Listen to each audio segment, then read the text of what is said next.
remember Dan Jefferson, he opposed, and he kind of supported seminary, theology, some of our pre-canonical programs. if you ban me, how can I defend my family in Jefferson?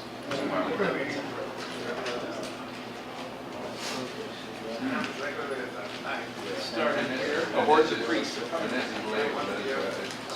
So welcome to the breakout session with our main plenary speaker. He was given a main and formal introduction already in his presentation at the Howard, so you know that he is not just a pro representative, as though that was just a thing.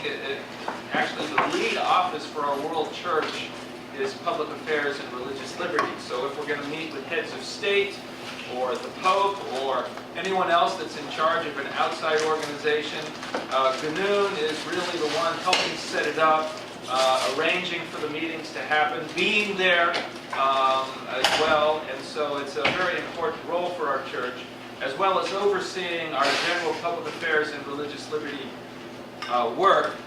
And but he has an academic background too. That was brought out. A professor at Cologne, at Oakwood, at Southern, and 2 PhDs, 2 doctoral degrees, both in Old Testament and semiotics. And so he has a deep understanding of the Bible, biblical interpretation, and has drawn heavily from those deep sources to support his advocacy work, and to make sure that in his interdenominational and interfaith dialogue that he is really profoundly, accurately representing, not just Adventism, but deep Protestant Christian thought and background. The Secretary of the World Communions. Recently, we've been able to do work together in the interfaith group that's meeting regularly with the G20 Economic Summit. And he's chair of the committee there on race and racism. And of course, that's a topic that's becoming of worldwide concern, right? If you ever watch soccer internationally, you see for many of these international soccer games, people taking a knee to reflect on Black Lives Matter, right? This isn't just an American phenomenon. There's a recognition that we live in a world that's full of inequities surrounding race. And so Ganoon's voice, representing our church and Protestantism more generally, has been a powerful and important one in these last few years, and will continue to be so, as it's not getting better. It's maybe heading in the other direction. And I hope to be able to explore the very broad question that I raised about increasing, what seems to be increasing xenophobia, the rise of right-wing political parties in Europe, as well as the United States, right? The Trump phenomenon is not just an American thing. We have the Boris Johnson phenomenon, the Erdogan phenomenon, right? There's something much broader happening in our world. And how we respond to this is an important thing to discuss. We do have quite a stretch of time here, though, and so Ganoon is prepared to do some sharing initially. Looks like we have found an HDMI cord, so if you give me your computer, I can try to attach it here, and maybe help run your slides, because we're not going to be able to reach where you're standing. So let's see if we can get that set up. Yeah, okay, so we've just had this initial presentation over at the Howard, and so if there's anyone with any immediate questions about what was presented there, we could start with that. I don't see hands immediately going up, so well, let me just put to you the question that I raised, that it's something that I've wrestled with, this rise and acceptance and even embrace of basic concepts of human dignity, the UN Charter, the 1950 Agreement and Statement Against Racism. You would have hoped that such broad-based embrace of that would lead to a more peaceful world where human rights were upheld more broadly. And maybe some of that's happening, but especially in the last decade or two, we seem to be going in the opposite direction. Is there something wrong with the concepts as they're articulated? Do we need better concepts? Or do we need better ideas about how to educate people on them? Or better ideas about how to implement them? Let me have your thoughts on that. And if you, are you ready? If you pull that up, and maybe I can try to get it going here.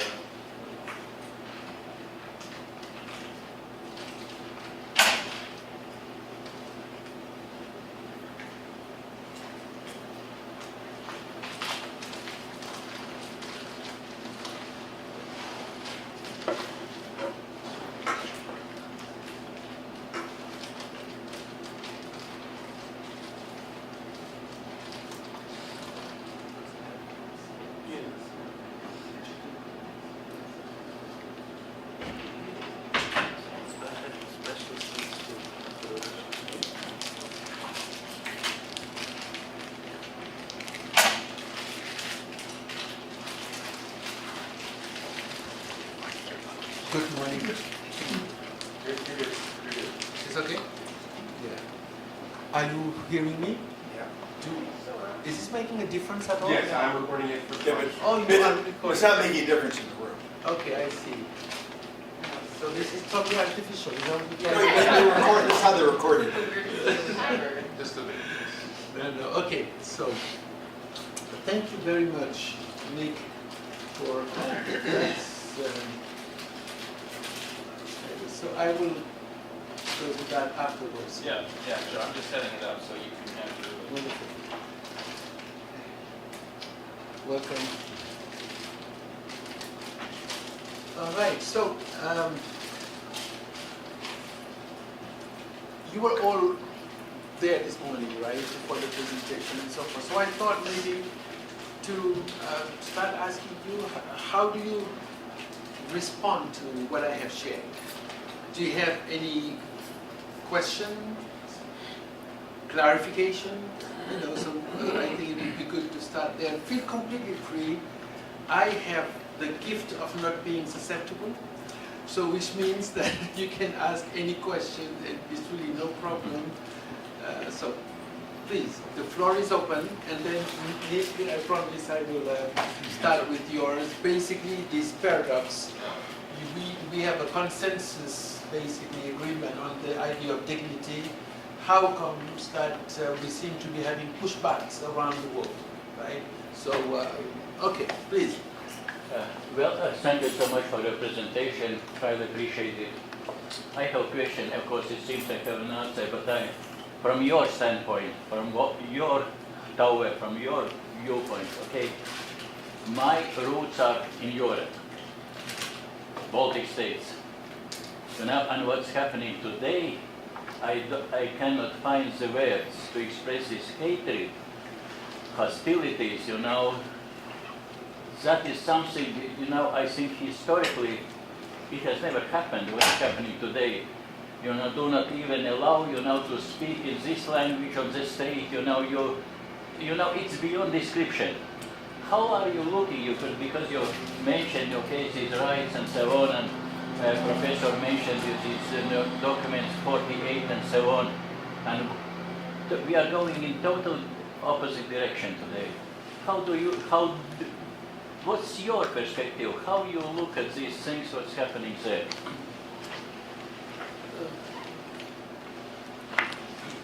It's really, I think this is the challenge of our era. And if I were to converge everything that is happening around the world, from a geopolitical, cultural, political, and so forth, there is an exacerbation of identity. Conflict of identities, basically.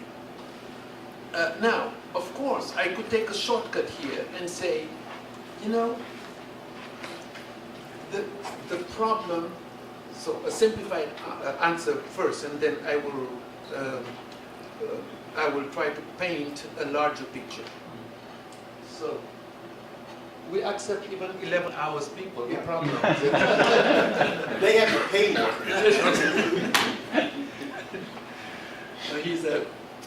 We travel the world together. You know, when I was director of the Global Mission Study Centers, you know, he was the artist with us, helping us frame. You I know, can tell we you went- stories about Dr. Dio. I'm sorry? I said I could tell you all stories about Dr. Dio. Yeah, but You don't guys won't do that. please, you don't have the mic. Anyway, just a small distraction here. When I saw that, it threw me back to Thailand, actually, you know. We went to different places, Ayutthaya, and anyways, quite an experience. Thank you for all your work that you helped us. And then you betrayed us and you know, like, got involved in an exodus to Andrews or something like that. So anyway, no, but seriously, thank you so much. So I was saying that you have an exacerbation of quest for identity. And then that, of course, you know, people call it politics identity, but it is deeper than that. I mean, who are we? Right? How do we define ourselves? What norms or metrics are we using for that? What you are, you know, what you started mentioning in the context of Eastern Europe, for example, and of course, it is connected to also what is happening in Ukraine. It is the same problem, deep root causes. You know, you find symptoms, but you find root causes. So let me maybe illustrate this, illustrate this exacerbation of identities as root cause of several crises around the world. So take the case of Ukraine. You know, people look at the geopolitical, military reasons that are given for the war, for example, right? And this is just an introductory illustration for my broader answer afterwards. You have what is happening today in Ukraine goes back to the 10th century, actually. This is a religious conflict also. Yes, you know, there are reasons given for, okay, to Ukraine, you know, the word Ukraine from Kraj means border, actually. You know, so this is a land that is conceived in the Slavonic mindset as border, especially for Russians, right? But this border should not be occupied by anyone. Why? Because it seems to, again, the fear, destroy an identity.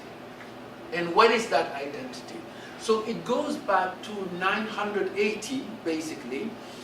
In 980, this is when the ecumenical patriarchate, so think about Constantinople, Istanbul now, and so forth, so on, sending missionaries to convert, basically, that region, Kievan Rus. Russia sees its origin from that.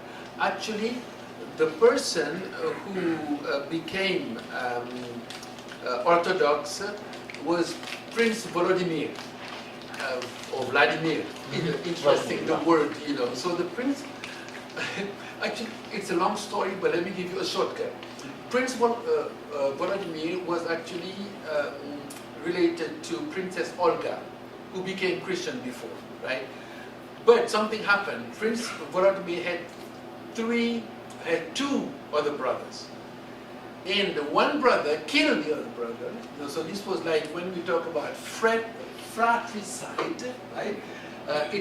So let me not turn my back to Nick, thank you. So his brother was killed by his other brother. So what he did was he escaped to Sweden. And there raised an army, Prince Volodymyr, came back, conquered, and that was the beginning, basically, of Orthodox Kievan Rus. At that time, 980, Moscow was like a village, you know, I mean, insignificant somewhat. But 300 years later, the situation changed.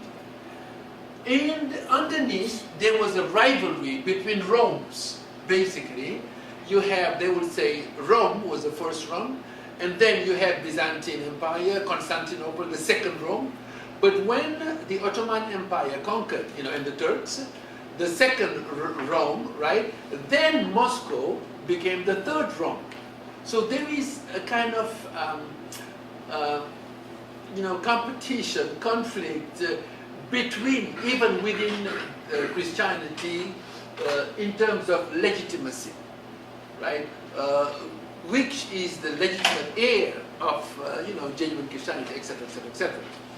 But now, so imagine there is also connected to that another concept, canonical territory, that you find in the Orthodox world. In other words, in the Orthodox mindset, they call it phronemia, you have a holy territory, holy land, basically, in that sense. And the Orthodox sees all that region as part of that canonical territory that belongs, that has to be protected by any means necessary from invasion. And, in international politics or geopolitical issue, you always have the fear, two fears. One, the fear of disintegration, right? Lack of unity. And the other one is the fear of being invaded. Right? We have to understand that Russia experienced several invasions historically. And not just from the Mongols, who have, who have dominated that region for over 300 years. Anyway, so that remained in the psyche of the Orthodox world, the idea of canonical territory. So to imagine the Western world is going to come, right, and have alliance with that is like attacking the Orthodox identity.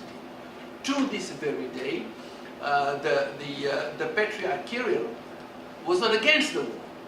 There is a reason for that, precisely. He didn't condemn, even though called by many Christians to say something to stop the invasion, the killing, and so forth, so on.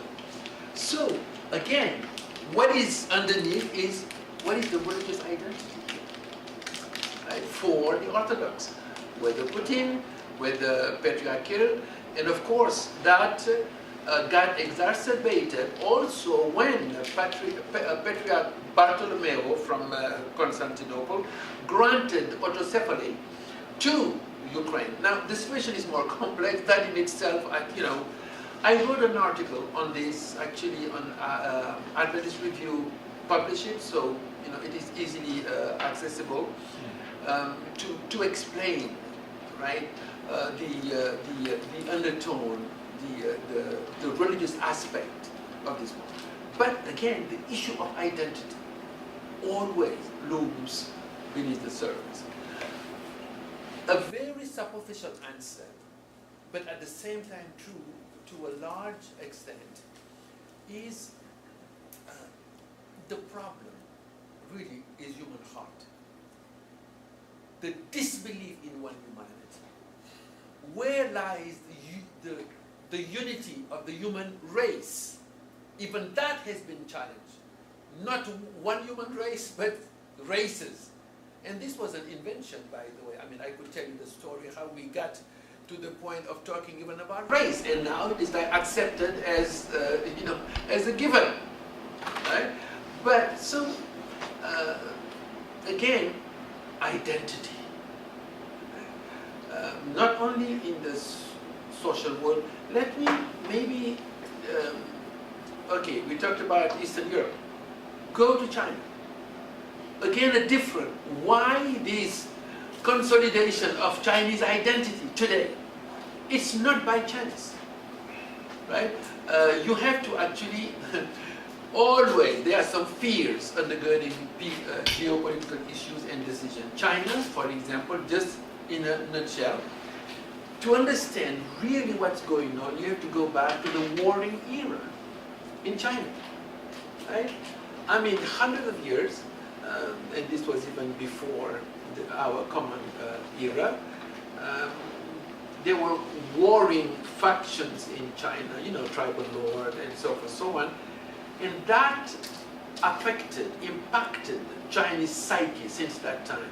The fear of disintegration, right? Lack of unity. It's not by chance China became communist. You can trace, you know, like historical forces, so to speak, to get to that point. Now, that was one aspect. The fear of disintegration, unity, by all means necessary. Second, fear of being invaded. China was invaded several times, right? You know, Japan is another story, right? But China, think about the British Empire at that time. So what do you do if you want to protect yourself from being invaded? Well, you patiently work throughout history until you get to the point where nobody dares attack you. Another logic. But then when China saw the disintegration of the Soviet Union, I mean, that created another fear. Oh, it could be that internally, and this is why you have the issue of the Xinjiang province, the Uyghur, and so forth. Oh, that has to be absolutely, you know, stifled before it becomes a problem. Always a fear and so forth. So there is, I think our world has never given up this idea of national, and I could go to the former Yugoslavia, you know, you have always the same, but we are living in an era where also there is a fight for the kind of world we want to live in the future. Would it be a pluralistic world? Would it be a world of empire domination? The American hegemony seems to be more and more contested. So there is a new era that is moving on. Now, these are difficult topics to talk about, but it's the reality. Russia, China, right, and the American hegemony worldwide started even with the guilt to some degree. Why do I say this? You see, after World War I, right, people were expecting America to lead immediately. This did not happen. And then Americans were actually even accused of letting the rise of Hitler, right, Nazism, and that brought a certain, you know, I mean, that brought fascism, etc. But after World War, I mean, in the context of World War II, America then clearly, right, some people, some even social scientists, historians say since that time, America felt a guilt and a moral responsibility to basically, right, provide a world order that will favor peace among nations, etc., etc. And that could happen with American domination. But the building of empire is always a tricky, you know, enterprise, because America did not conquer the world as the other nations by territorial annexations, for example. No, it's a different model, right? That could be, you know, place for a larger conversation, but we are living in at a time now where that is like over to a large degree. That's why you have China, you know, and Russia contesting that. So how will the future look like? Again, exacerbation of identities. Now, the problem is that this identity is deeply rooted in tribal mindset. And tribal mindset also brings some kind of disunity and disintegration wherever it prospers. People have primary allegiances. Once those primary allegiances are identified, then it's easier to have conversations and start, you know, talking about it and find solution. How can we live together in peaceful coexistence? Jesus came to give people deeper identity in God, right, as a rallying point there. However, even within Christianity, tribal identity is stronger usually than even Christian identity. You know, the Apostle Paul, Philippians 2:20, our citizenship is in heaven, right? Okay, so every Christian is a dual citizen. Basically, citizenship here on earth, but then there is also this heavenly. But where do we rally together when we communicate? Is it our identity in the kingdom of God, kingdom identity, or in Christ, basically, or tribal identities? And I think this is, again, so this is the easy answer, until the heart changes. And Jesus started with that. Born again. New humanity, right, in Christ. Only there can we really peacefully coexist and show solidarity to a higher cause that transcends our local, national, tribal, ethnic or ethnocentric identities. But this is a unique time in world history. It's a difficult time, right? Now, what I mentioned in my presentation earlier, again, after World War I, League of Nations, let's get together, because otherwise we're going to destroy one another, basically that logic. Okay, you didn't succeed because you have some nations who wanted to build empires. I mean, Germany was one of them, no question. Japan also, right? Italy also, right? But somehow this brought World War II. Tribal identities leads to war. I mean, lead to war. That has been the historical witness. Now, from our Seventh-day Adventist perspective, we understand the logic of history. It's a brutal logic, but empires don't last. Why? Because it is inherently unjust. I mean, go back. There was a time Egypt was world power, right? It dominated the world. After the Egyptians, I mean, again, even though the concept of justice is very deeply valued in Pharaonic Egyptian time and so forth, so on, you know, still they could not create a just society. So what happened? Another empire, the Assyrians. And let me go through our history quickly. After the Assyrians, who do we find? The Babylonians. And again, problem, domination. Oh, no. Our empire, Nebuchadnezzar, our empire will not pass. Right? He questioned the statue, right? And then he erected his own, all gold. That was a statement. But then, regardless, then you have the Medes and the Persians. Another, because the logic of empire is deeply unjust. It doesn't last, regardless of the propaganda, you know, that people use to say we are the best, you know, and every empire did the same. Now, after the Babylonians, the Medes and the Persians, now think about it, Iraq, Iran, you know, that area right now, now they're like insignificant countries when you look at the global scene. Right? And then, of course, you move on to Greece, right? Alexander the Great, empire building. It doesn't last. Sooner or later, that's the logic of empire. And then, of course, you have the Romans, right? I mean, Pax Romana, developing the trade routes, I mean, around the world, communication, and that was even instrumental, at least facilitated the gospel to spread, I mean, Christianity to spread, etc., etc. But then you have the Byzantine, I mean, you know, with the invasion of the barbarians, the Byzantine Empire, right? Okay, so moving the capital to, I mean, the new Rome to Constantinople, as I was saying, right? But then what do you have? Think about it. Muslim, Arab Muslim Empire. conquest. I mean, amazing, right? All those lands, so-called Christian, right? Now Muslim. Okay? And then after that, of course, you move from Baghdad and so forth.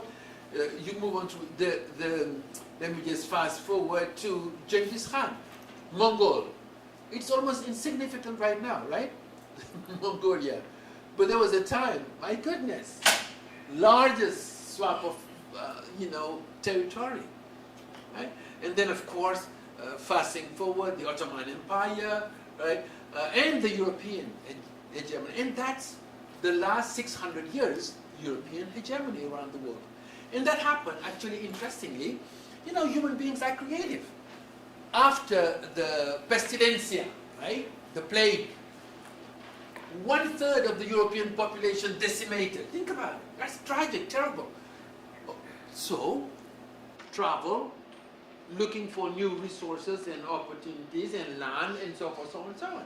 So the era of conquest and colonialism actually started after tragedy. To look for, this is not just about Europe and the so-called white people. It is the logic of history. It's the logic of domination, conquest, appropriation of resources, subjugation of population. Every nation that has an opportunity to be a whole empire did it. Period. Right? Now, then again, so think about that line, historical line, and this identity undergirding this. Because you need a propaganda machine to justify, basically, at the same time, why you're doing what you're doing. I mean, America, we spread democracy, and so forth, so on. But in some good things happened. Debacles happened also, right? I mean, I don't need to go through the details here, but I mean, the Iraq War, right? And many other things around the world. Right? Why? Because no nation is God's kingdom. That is a difficult concept to accept. Why? Because we want to justify our existence, the moral legitimacy of our order. We want to ground it and root it in, God favored us. I mean, even in Germany, World War II, German fighters, they had on their belt, Gott mit uns, God with us. Propaganda machine, legitimization of what they were trying to do. Well, how can you do that? Well, there are some scums in society, Jewish people, and also, I mean, in Europe, people called derogatory gypsies, etc., etc. So, purify the race. Think about it. Again, the issue of racism. That's why it's not just about racism for, okay, let's not. No. It's because there's something that is deeply evil. I think it, personally, I actually trace it back to Satan, deeply, because it's about arrogance and violence. Ezekiel, arrogance and violence.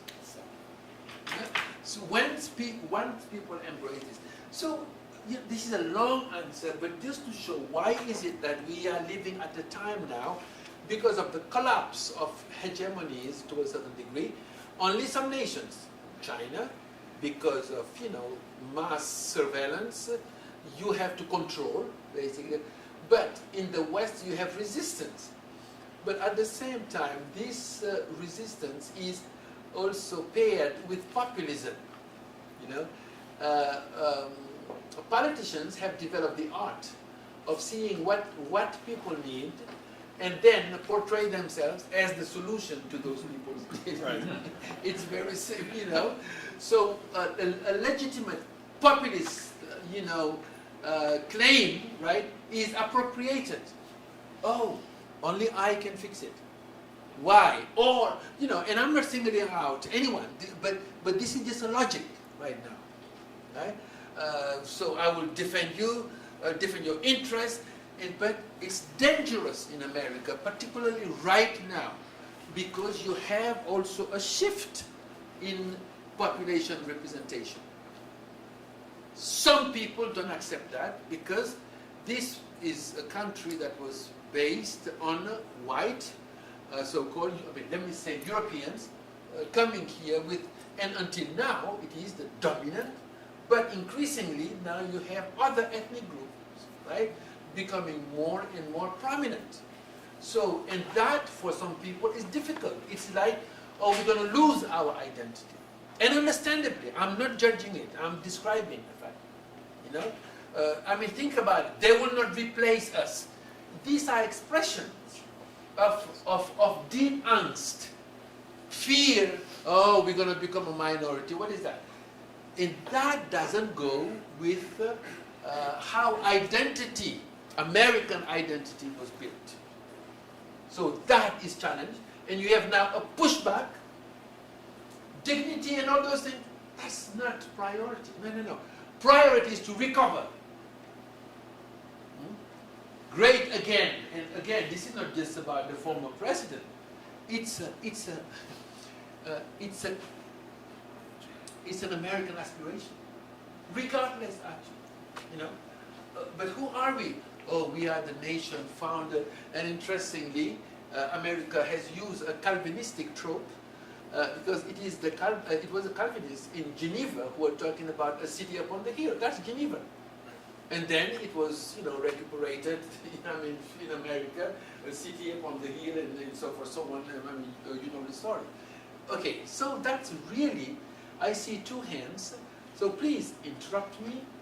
But I think, Dan, you want to, did I see your hand? You made a very good point that fear is at the crux of a lot of this. People are fear of that which is not us. And when it's viewed that suddenly we're not the majority anymore, we're now a minority, we're fearful of that which we don't know. And so what do? We try to inflict our power over that group, even though we may be a minority. And thus you have fear is the crux, or that which we don't know and that we don't understand, we don't like. Yeah. And that's the crux of all of this. And, Yeah. and racism is the basis of that, because we don't like something because we don't understand it. Absolutely, I would agree with that. And you want to even, think about it, that fear, right? It's not rational even, because until now, people of European descent are majority in America, no question. But then the problem, if you believe in hierarchicalization, then even within people from European descent, you have hierarchy of acceptance, Okay, those who are from Western European tradition, and then those from Eastern European tradition, another. And then you have, even within Western European, okay, those who are from Hispanic origin, different from those who are from Nordic origin. So that's, again, human. You go to every country, you have this, by the way. This is not just Europe. In Africa, you name it, you have this, division, depending on where you are from, right? Even in the islands, depending when you are, this was just to me, really as a human beings, this is just amazing. You go to England, right? You look at the churches, okay, those from Jamaica, and those from Trinidad, and those from, it's a human problem. Everywhere. Hierarchicalization, perception of other people as being inferior. That's why I was trying to at least share, maybe by rediscovering our humanity, that's a path to start appreciating God's image in other people. Now, yes. There was a hand here, too. Oh, sorry, I am blinded. I am favoring only this side. Little left wing. Well, you're doing so well. I wasn't sure if I needed to. I think absolutely a fear. Where there are a couple of kinds of fear and to differentiate what we're talking about, because I think we think of fear as a very, very basic human emotion, and our right to fear when our lives are threatened, or when the lives of our family are threatened. It's reasonable to be afraid of death, to be afraid of violence. But when we're talking about fear of losing dominance, that's a different kind of fear, and I think we cast it as fear when you're a person who's in power and you suddenly justify the use of that power, an oppressive use of that power, out of fear, that's a very different kind of fear than when you're fearing for your own life or when you're fearing for your own. And yet that word gets used in both places, and so when we think of it, Fear of losing control. fear of losing control, Yeah. which is a very different thing than the fear that someone feels that causes them to flee their country or to climb into a boat and try to go across the borders. Yeah. One could make a difference maybe Yeah. between a political fear Yeah. that and an existential, you know. So the existential is for self-protection, and there are actually provisions, you know, that legitimizes the right to self-defense and this kind of thing. But this is a political fear. It's a different kind where you because again. This is why I illustrated it with racism. When you have been schooled, I mean, it's like educated in, and you don't even need to think about it consciously. Okay, this ethnic group is superior, and so forth. And then to lose that privileged position, that prerogative, then create many other irrational fears of what it's going to be if these people dominate us now. And some fear, maybe there'll be a civil war, you know, revenge. Why? Because of history. Or perhaps it'll be so bad that they'll treat us the way Right. we treated them. Right. Yeah. Right. Exactly. Revenge. Yes, so you said there was also here before I go left. On the front, Jerome had his hand up Okay. first. By the way, let's just be clear. Nick is the moderator, so whatever you disagree with, don't blame it on me. Jerome was next. Okay, Jerome. I am curious, how do those that you speak to, how do they relate to what you're saying? Because like you said earlier, you're presenting Adventism, Adventist perspective on these issues. How do the powers that be that you speak to receive what you're saying? How do they interact with it and engage with it? Unevenly. Sometimes it works fine, but sometimes it's very difficult. Okay, let me give an illustration. Part of my work also, I talk about the Adventist, the reputation of the church, but part of my work, of our work in our department at the GC, and every part director everywhere, by the way, is mediation. Sometimes I sit with people, who are inhumane in what they do to their own people, but still we call them excellencies. So we appeal to the best in human, knowing full well that we have cruel people who couldn't care the least, who couldn't care less about human dignity, the lives of people, and so forth. But at the same time, this is like one rabbi said one day, this is God's work. The world is too complex. Only God can fix it. So that's my first conviction. This arrogance to think that our human techniques, methodology, and so on, at the GC or anywhere, could solve the world problem. No. But we participate in what God is doing. So we hope and pray. Of course, there's diplomacy. We engage people, on the best human values, hoping to find resonance with that. But again, we are in an occupied territory. Allow me to say, for us Adventists, we have been, I think, schooled and understood what is at stake that we call the Great Controversy. So this world is an occupied territory, let's face it. Okay? That's why God came, right? To recuperate it, to restore it to God. And after the seventh trumpet, the kingdom will become again, but not before, right? And I'm talking here to my friend. Think about it. Right? So it's difficult. We can never say, we had a positive response across the board. No, but we will try. So the rabbi said, even if he knew that the world will end tomorrow, he would plant a tree today. So you do good for the sake of good, regardless. You know, again, only God can fix it, but we can partner with God to make it. There were a couple in the back there. Yes, please. I just want to say thank you very much for the presentation. And you mentioned earlier the separation of church and state. Mm. In the very recent past, we see this country is starting to be another push for that joining again, bringing church and state together. From our Adventist view, what do we see? Prophecy being fulfilled, or I'm just wondering what the... Yes, I am very tempted to tell you tomorrow my title will be Misunderstanding of Prophecy or Misuse of Prophecy as ground,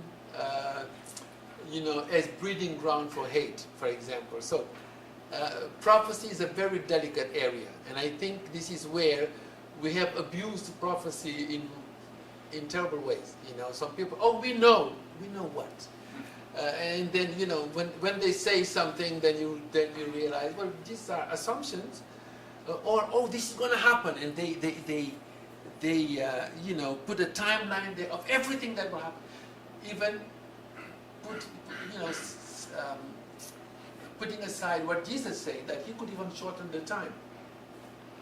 So we have to factor in certain things. Now, that doesn't mean that what is happening today, even what we talked about earlier, the exacerbation of identities, the Apostle Paul prophesied, about the end time, why people would be selfish, would be, etc., etc. Yes, definitely, but the prophecy of prophecy that usually Adventists refer to when they talk about prophecy, I would like to address that specifically tomorrow, because until we are clear about that, then, we will just continue to reinforce our sense that we are on the right, which I believe, I'm absolute loyal and deeply committed to Seventh-day Adventist view of history, no question about all that. But we have to be prudent not to weaponize this against other people. I think the reason why I was raising this issue is that the people, if we talk about domineering and dominating, and the politicians, and I hate to use the word politicians, but they push for this unity, the church and politics, for their own benefit. Well, many are convinced.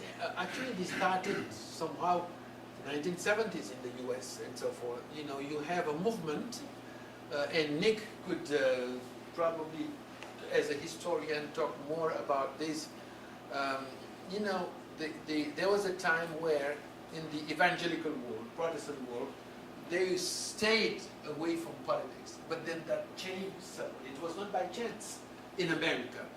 And you have a whole, swap of leaders in the evangelical, Billy Graham, and who now have changed that approach because they wanted to basically, have more influence on government, right?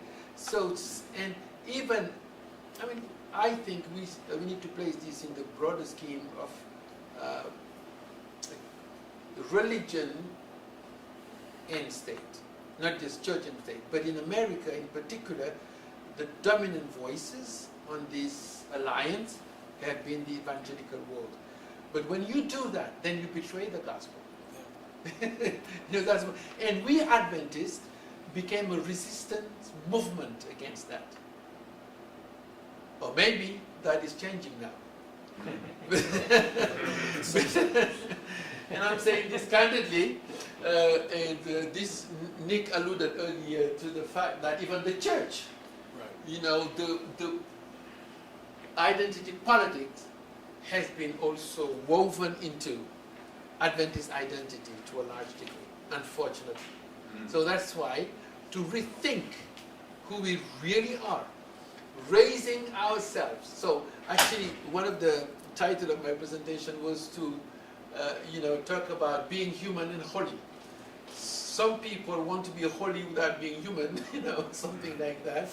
So, oh, it's righteous, and so, oh, we need to be, and then you have all kinds of theories, develop, even within Adventism, that instrumentalize God, again, and that leads to fusion of church, religion, and state, and so forth. Nick? Jay, I think Jay, and then Richard, and then we have one over here. Well,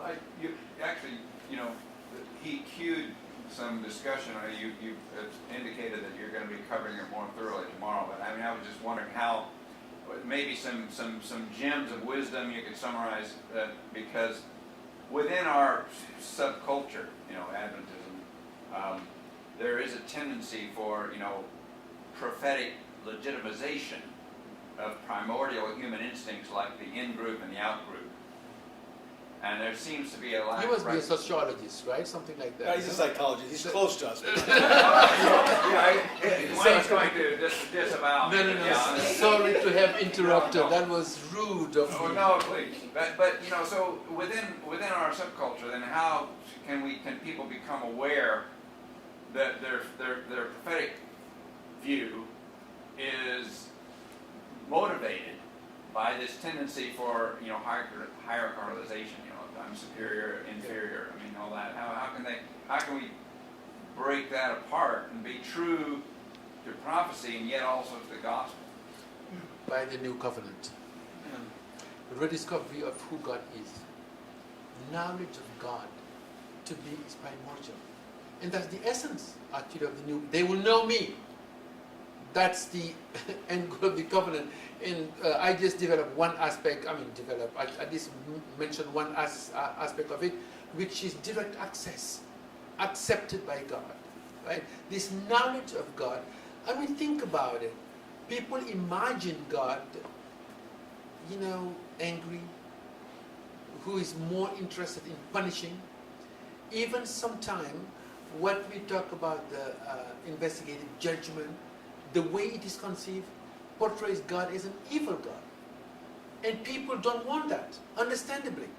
But there is a legitimate understanding of investigative judgment. You see, that is compatible with the nature of God. God is love. And this is something that is difficult for us to accept somehow. So it's better that we move things to the legal aspect. Okay, I was a sinner. Now I'm justified. Why? Because somebody paid for me. And so, as if this is just a legal transaction. And history, we all read, a lot about the different theories even of atonement. Sometimes portraying God in a terrible way. Right? Or even Christ's intercessory ministry. Wonderful, deep, profound. Reduced to, okay, Christ is now pleading with God so that the Father, in my blood, and metaphorical language transferred into real. As if God is reluctant to forgive us. Reluctant. There's a whole need, there's a need to rethink what we are saying. And not just couch our language in the 19th century context, then we become irrelevant today. So we have to translate. There is a translation that is really needed for people of our day to understand. Right? Because if not, we portray God as an immoral being in many ways. Sacrifice is legitimate, central, but we have to explain. So I think in our church, the conversation has to continue, but not in a domineering way, but in allowing people to have genuine conversation. Now, So I think we have one here, and then this gentleman, and then Okay. I don't want to be biased, but my former friends has been neglected for a while now, from Korea. Oh, and then was Richard one of the early hands? I didn't see Richard that. was one of the Okay. early hands. I just don't want. I feel very privileged that you would call on me, so I'll take Well, it. I'll take it. every once in a while, I have executive privileges. That's why. I think I will take whatever. No, I'm just kidding. All right. Listening to you and this conversation is fine here. Thank you very much for your presentation. That's very stimulating. So, It's kind of multifaceted question. So I see that there's basically a debate in Europe and America as to what type of environment provides the best context in which humans can flourish and be free and prosper. Okay, and it's very interesting that this discussion comes out of Europe, where they've tried Christianity for like 2,000 years. They've gone through the Middle Ages, they've gone through, whatever peoples that they had, theocracy and all that, papacy. And Europe has come to conclude right now that the best context is, to use the French word, is a laïcité. It's a secularity. And in America now there's the same discussion. Is it holiness and religiosity that provides the best context for humans to flourish? Or is it laïcité? Is it secularity? And we see the experiment right now, between like Afghanistan, where there's religiosity, holiness, or even in Ukraine and Russia, the religiosity versus secularity.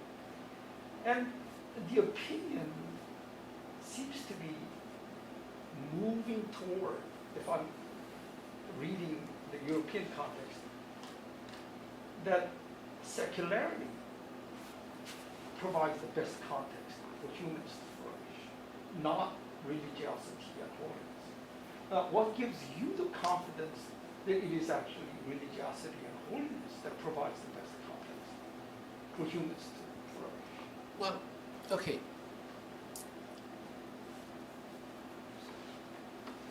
This is really a complex question, actually, because we have to define what is it that we're talking about when we talk about religiosity. Is it religion, per se? Okay. Why? What is your concept of religiosity? Yeah. How did we, let me go back to what happened in 1905, when French officially voted the concept of laïcité, as part of state law. Why was it done? Because you had, again, the domination of the ecclesiastical authorities over civil society, right? And it always ended Badly. tragically, Yeah. right? Tragically. The wars of religion, right? Think about it. The Catholics, and then the Lutherans, afterwards, the Lutherans, the Mennonites, killing one another, and so forth, again, because of the notion of domination.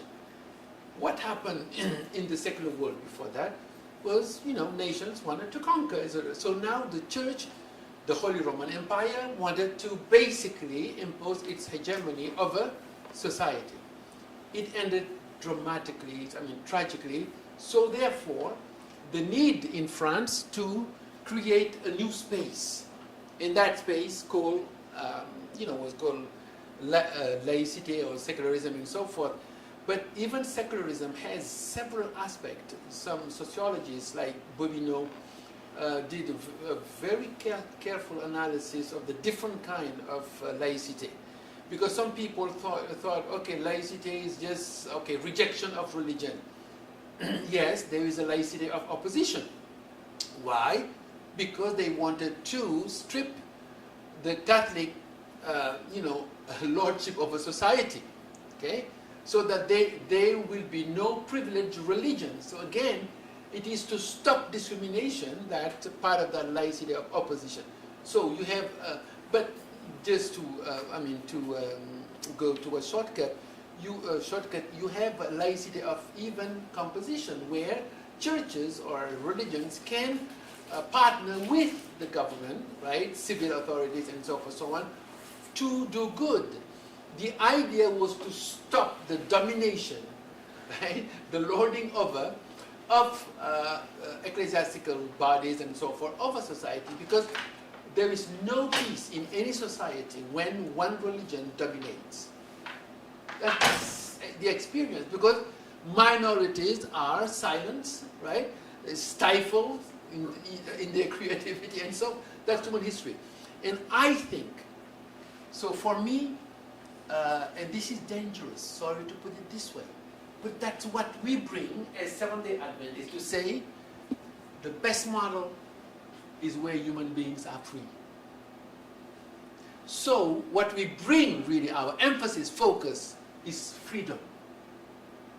Actually, this Monday we are having an advisory, and when I will address this idea of freedom, I mean, of course, I will show the various concepts of freedom and so forth, but to show that we Seventh-day Adventists are actually, should be known as champions of freedom, because this is the best space where people can actually even be themselves and be human. Freedom of conscience, freedom of thought, freedom of conscience, right? Freedom of choice, right? Freedom of assembly. Sometimes we limit our freedom to freedom of assembly or association, or freedom to worship on the Sabbath. Yes, but this is a comprehensive, actually, I think it is pivotal. No wonder, even in the official Seventh-day Adventist working policy, we have there the sentence that religious freedom undergirds all the other freedom. So I would say, personally, right, and that's really the reason why I go around the world to talk about freedom, because without this precondition, no other human right really matters. If you cannot decide, and now think about it, you expand it, subjugation of women around the world, what is that? Lack of freedom, right? Lack of self-determination. They are all connected to freedom. So the best we bring to the table is a view of freedom. That's why I call it experts in freedom, champions of freedom, because this is the best space possible where humans can be themselves to begin with, the right to be human, and be free to decide for themselves, self-determination. So it's not just a political model. It's a lifestyle, it's a worldview, it's a social organization that are informed by this, complex, complicated, but vital and pivotal notion of freedom. So that would be really. Now, would that be ideal in this world? We're trying. Reality shows that it's not easy. Why? Because of human heart. Somehow the impulse to dominate is so strong that we want somehow to restrict other people's freedom, and including identity freedom, gender. So for somebody decide, okay, for me this is my sexual identity, and we say no, you cannot. So again, what are we really talking about? That doesn't mean you accept that. You share, you embrace that vision of the world. But does the person has the right to exist and be considered as human, full human? That's the question. Thank you. I'm going to exercise the moderator's prerogative and just comment on something that you've said, if I may. That it's such an important point, the question between religiosity and secularism, and you're suggesting secularism flourishes more greatly, or that seems to be the way we're leaning, is the response to that from Adventists, as Ganoon is saying, is the reason that religious liberty is the basis of all other liberties, in my mind and in that of philosophers, is that the freedom of religion suggests that there's something higher than the community surrounding you, right? That there is something higher than the state. And that itself then creates the relationship between the individual and this state of transcendence that even the community itself must respect. And if you don't have a sense of that transcendence, then the state is actually the ultimate thing. And in true secularism, which is either a denial or a non-recognition of any transcendent state. The state can only be the ultimate thing, and therefore all freedoms are effectively privileges handed down by the community and by the state. Therefore, religious freedom, as we hold it, does not impose on the state a religion, but it does require the state to recognize an authority, a transcendence superior to it. And if you look at pure secularism in the 20th century, for instance, the most well-rounded manifestations of them are essentially communism, right? If you look for forms of government that have actually denied the transcendent, you don't have a flourishing of human rights and human potentiality. You have the opposite. And laicity, as it's practiced in France, there's a recognition that that is tending towards oppression of religious minorities. Because essentially you have the religious culture of the main group being effectively implemented as the culture that is allowed in the public square, whereas religious minorities are not.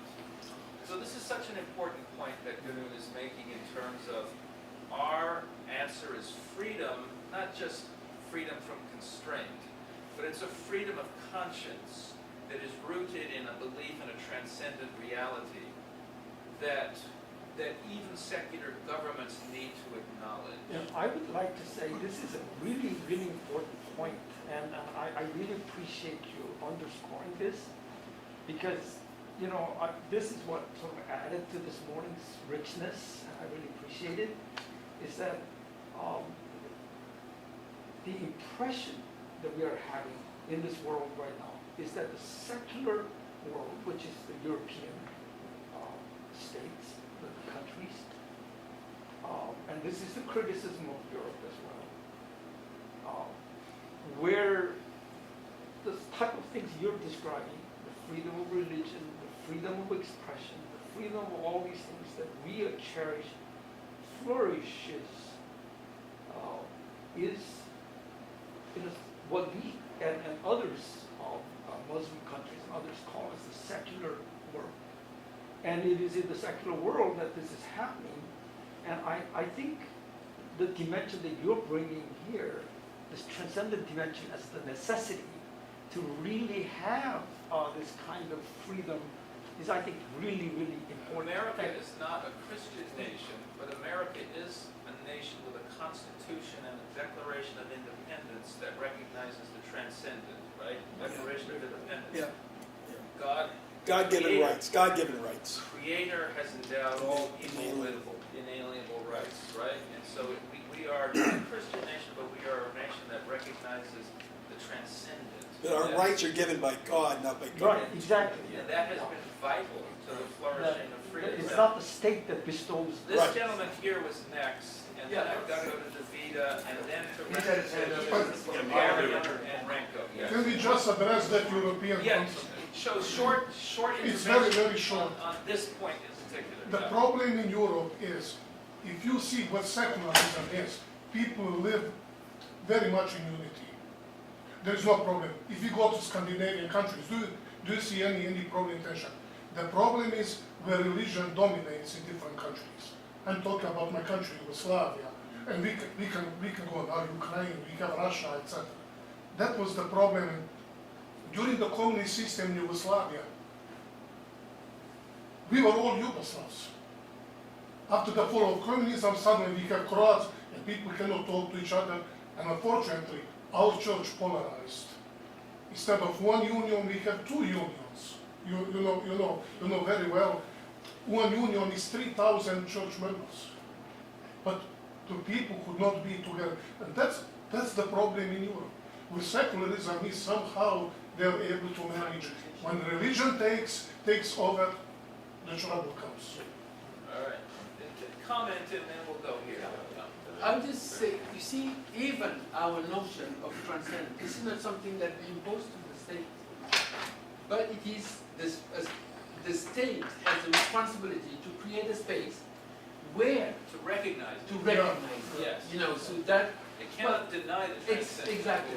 Yeah, but that doesn't mean that the state adheres to the transcendent, and I think that is and also, there is a nuance that I will add, even in international law, for example, when it comes to, well, you know, we talk about religious liberty, but in international law nomenclature, they use the term sometimes freedom of religion or belief.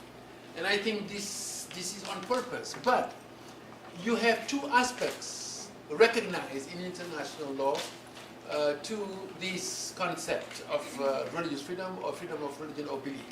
You have basically two aspects. One is what is called the forum internum, the internal forum, meaning what you believe in yourself. Nobody can dictate or intervene. So the state has no power or intervention or intrusion into that forum internum. Only to protect it.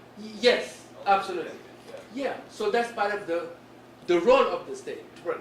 But there is the other side, the other part of this freedom that is forum externum, meaning the outward, external manifestation or your freedom, the state in international law. And of course, we have to be prudent because this is a ground for negotiation with the state. For example, during COVID, the state decided in some places no church gathering beyond 50.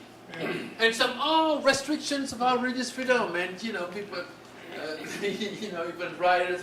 Oh, what do you do at the GC? They prevent us to. Well, this is very explicit, and I was going to show it in, you know, like in one of the presentations. The state, there is provision for security, health issues, to again, and this has to be negotiated with. You know, representatives, I mean, elected officials, and you name it, discussion, right? But these two aspects of freedom, you know, absolute nature of freedom of conscience, right? Thought and so forth. But then relative expression of the forum, the external freedom, you know, like to assemble can be limited under certain circumstances. Here we go, this Yes, gentleman. Lloyd. Yes, Lloyd.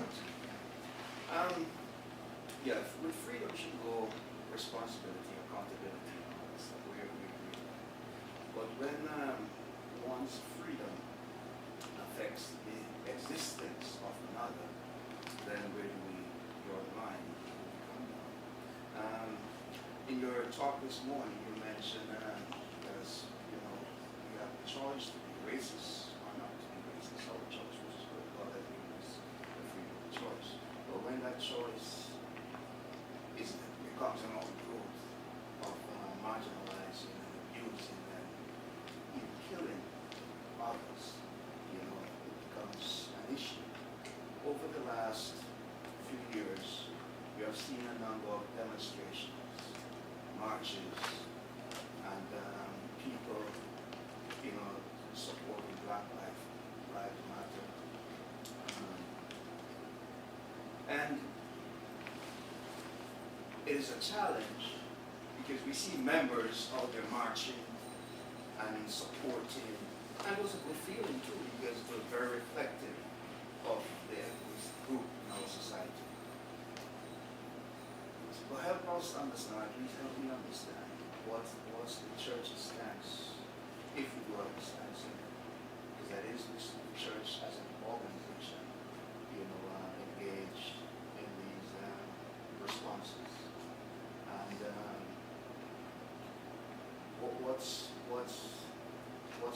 what would be your recommendation if the church didn't take these standardizations and measures? Okay, you know, it's always a delicate question when we say, what does the church? As I mentioned earlier, the church's voice is saying its official statements. And clear. It was not by chance that now it may not be seen as sufficient and whatever, but the church made a statement about one humanity, and the oneness of humanity, no acceptance of racism, and you name it. So I mean, clearly, the church has an official statement. Now, When you come to the Adventist world, again, there you may find a gap between the ideal and the real, possibly, right? But I think that the statements are there, not probably specifically about, okay, what does the church think about Black lives? We can just infer certain things, but to apply the principle, rather than. I think anything that will demean dignity is rejected on the foundation of our theology of creation. I mean, of all people, we Seventh-day Adventists, and this is why I'm very bold in the international arena, because think about it, in our DNA, the Sabbath, what does it tell us? You see, people think it's about the right, but the Sabbath talks about equality. No master, no slave. So we have values to share with people.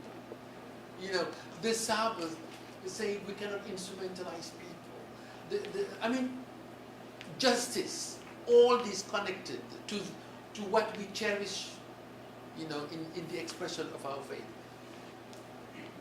Sorry. So, yeah, you can bless me even more. No, but seriously, this is where I think that's really why I'm trying to, I mean, along with many other people, Nick and others, to develop a culture of public affairs so that we realize what is at stake is deeper here. But we can share what we have a treasure what has interested to us. That doesn't mean he is not interested to others, you know. It's not discriminatory, no.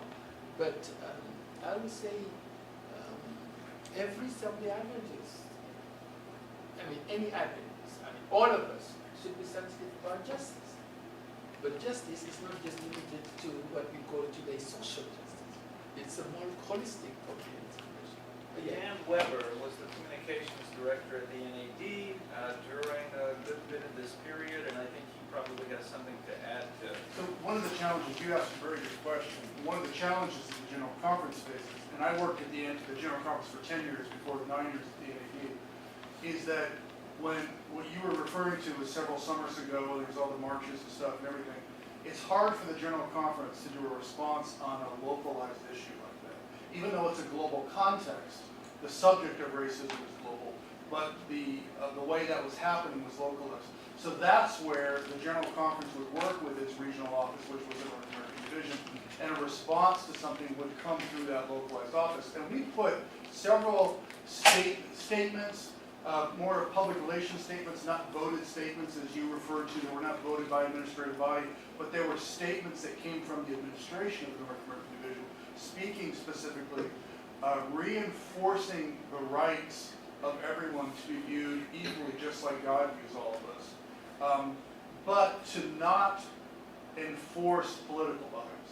And some people would look at Black Lives Matter, not 90% of the messaging, but some people would look at that as a political body. So we did not refer to Black Lives Matter specifically, but we directly spoke to the context of what was happening, the killings of regular citizens by police. It doesn't matter if they're criminals or not. Those types of situations which then inflame violence and views on racism and views of racial inequality. Those things we heavily spoke to. And it was a pleasure of mine to work for an administration that felt that was an important thing, because it understood that was important to a good element of its membership. You know, the Seventh-day Adventist Church is the most ethnically diverse Christian faith in North America. And while some may not see that as a huge issue, there is a large percentage that does. And the division had to speak carefully, representing all of those constituents. And so it's a delicate balance. You have to, and of course, everything we wrote, we always had critics and we had people who appreciated it. But you have to say something, especially when it comes to protecting the humanity of people. That is a role that the church must take. Thank you. Davida, we made it to you. I thank you very much, for what you said. I enjoy very much the stress on the human dignity, correct? At the same time, you asked a very important question, which I would like you to expand. Are there limits to human freedom, so the freedom of conscience? So what is the relationship, the right relationship, or the right tension between human consciousness, human freedom, so freedom of consciousness and religious liberty, and social obligations. So what are the, say, the elements that help us to keep a balance between these two realities? Yeah. So thank you, Davide, for this question.